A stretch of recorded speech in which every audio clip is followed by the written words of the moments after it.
আমরা যদি আগামীতে দেশের দায়িত্ব পাই তাহলে আমাদের ইকোনমিক পলিসি এবং ফরেন রিলেশনটা কেমন হবে। আওয়ামী লীগের বিচার অবশ্যই হতে হবে।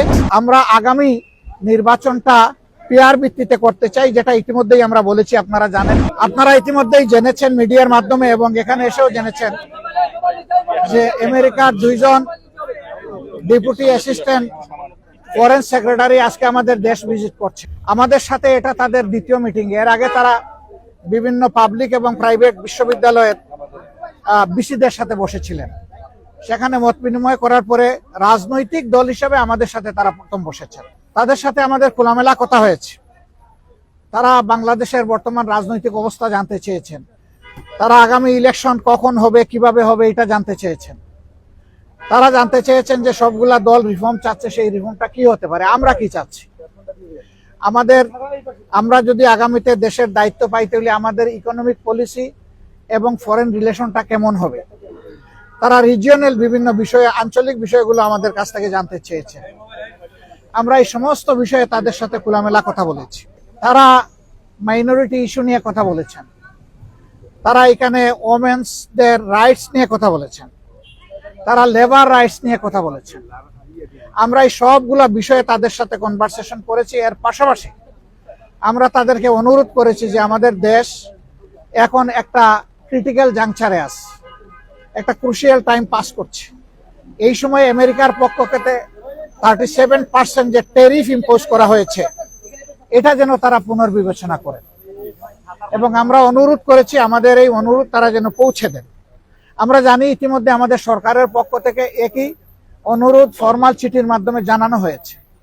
আমরা আশা করি যে তারা এইটুকু উপলব্ধি করে আমাদেরকে সহযোগিতা করবেন। এবং আমরা কমিটমেন্ট বলেছি যে অলরেডি আমরা ডেমোক্রেটিক নর্মসের উপরে কমিটমেন্ট। আমরা আমাদের দলের ভিতরে গণতন্ত্র চর্চা করি এবং আমরা একই গণতন্ত্রের চর্চা করতে চাই। এর জন্য আমাদের যা করণীয় তাই আমরা করব। উদাহরণস্বরূপ আমরা বলেছি যে প্রত্যেকটা ক্রেডিবল ইলেকশনে আমরা অংশগ্রহণ করেছি। কম হোক বেশি হোক সংসদের ভিতরে আমাদের সংসদ সদস্য ছিলেন। At the same time election যখন বাংলাদেশে একবার মৃতপ্রায় হয়ে গিয়েছিল এরশাদ সাহেবের সময়, তখনকার আমির অধ্যাপক গুলাম আজম সাহেবই ইলেকশনকে জীবন ফিরিয়ে দিয়েছিলেন কেয়ারটেকার সরকারের ফর্মুলা প্রস্তাবনার মাধ্যমে, যেটা পরবর্তী পর্যায়ে বাংলাদেশের সংবিধানে অন্তর্ভুক্ত হয়েছিল। কিন্তু দুঃখজনকভাবে আওয়ামী লীগ এসে দলীয় স্বার্থে এটাকে সংবিধান থেকে নির্বাসনে পাঠিয়ে দিয়েছিল। এখন আবার সারা জাতি এটি চাচ্ছে এবং আশা করি আমরা এটা আবার পুনঃপ্রতিষ্ঠিত হবে। আমরা আগামী নির্বাচনটা পিআর ভিত্তিতে করতে চাই, যেটা ইতিমধ্যেই আমরা বলেছি, আপনারা জানেন। কেন চাই সেটাও আমরা বলেছি, আপনারা জানেন, নতুন করে বলার দরকার নেই। তারা শুধু এতটুকু জানতে চেয়েছেন যে আমরা কখন এই নির্বাচনটা অনুষ্ঠান দেখতে চাচ্ছি। আমরা বলছি যে সরকারের প্রধান উপদেষ্টা বলেছেন যে তিনি এই বছরের ডিসেম্বর অথবা আগামী বছরের জুনের মধ্যে ইলেকশন দেবেন। আমরা তার কমিটমেন্টে তিনি ঠিক আছেন এটা দেখতে চাই। আর আমাদের ভিউ হচ্ছে যে এটা রমজানের আগেই শেষ হয়ে যাওয়া দরকার।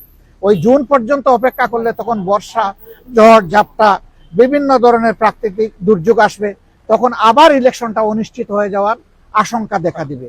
আমরা এই জন্য চাচ্ছি ওই আশঙ্কার আগেই, রমজানের আগে যাতে এটা হয়ে যায়, আমরা সেটা আমাদের মত। আমরা বলেছি যে এরকম আগামী রমজান না, আগামী রমজান শুধু না, আগামী প্রথম রমজান।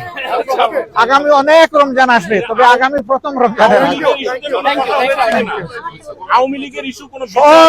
সব ইস্যু আমরা বলেছি যে যাতে ট্রমাটাইজড, এখনো হাসপাতালের বেডে অনেকে পড়ে আছে, এখনো শহীদের মারা, সন্তানরা, স্ত্রীরা কান্নাকাটি করে। এই অবস্থায় আওয়ামী লীগের বিচার অবশ্যই হতে হবে, তবে আমরা বিচারটা চাই যে ফেয়ার বিচার।